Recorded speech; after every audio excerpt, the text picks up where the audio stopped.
But as I said when I was in Rome, the government can only do so much. We need faith leaders, and I know there are many of you in the audience there tonight. We need faith leaders of all religions to denounce violations of religious freedom whenever and wherever they occur. A story. You know, using one's power as a religious leader is exactly what a man named Father Bernhard Lichtenberg did. It's a great story. He was a priest in Berlin in the 1930s. He was disgusted by the Nazi persecution of Jews. After Kristallnacht, he began to pray publicly every day from his pulpit for Jews and other oppressed groups. The Nazis sentenced him to prison, and he died before reaching his final destination, the Dachau concentration camp. But let's all follow Father Lichtenberg's example and speak up fearlessly for religious freedom. It's our duty. It's the right thing to do. This administration will do it each and every day. Now, one last point. Our administration knows that respecting life and foreign policy means prioritizing the protection of our own people, America first. We've worked to reduce nuclear risk here in America from North Korea, and we brought back our citizens from that country as well. We've worked with Mexico and countries in Central America to control illegal immigration and fix a completely broken asylum-seeking process. And we took out the leader of ISIS and the Iranian thug Qasem Soleimani. For my money, the world's worst terrorist, keeping those of us here at home free to exercise our God-given rights. But I want to say this again. America is special because we don't just protect our own people. We help other nations protect the lives of their own people too. It's what we did when we helped craft the Abraham Accords. The representative congressman spoke about that. This is the greatest step forward for peace in the Middle East in a generation. We flipped the switch.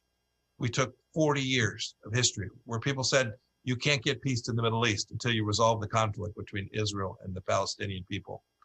We said you could do this a different way. We could improve security for Israel. We could make the region safer. We could decrease instability.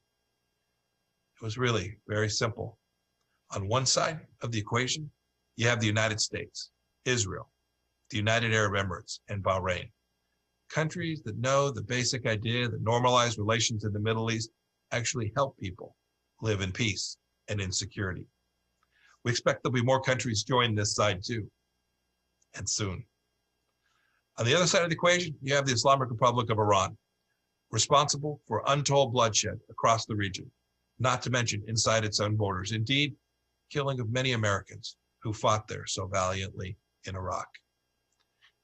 And it has split plenty of American blood too, over years and years, all across the globe. Look, the Abraham Accords mark which countries in the region, even in spite of some big differences, are sincere about cooperating to reduce risk to the lives of their citizens. Iran and its terrorist lackeys are on the outside looking in. They're more isolated than ever. The region and the world see which nations are serious about respecting life.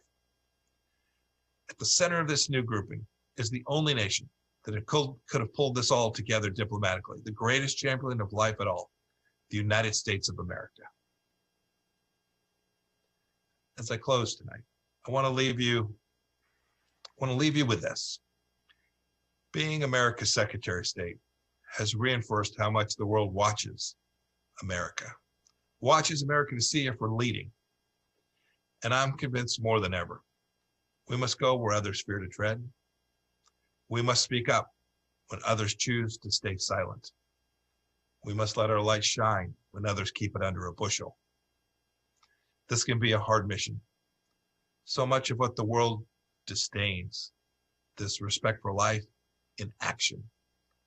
But I'm not alone in my work, neither is President Trump. Every morning when I arrive at the State Department, I get out of my vehicle. I take about a 20-second ride up the elevator to my office. I use that time each day to ask the Lord's help for the day. I reach out in prayer to have him help me live in his grace and do things that he asks us all to do.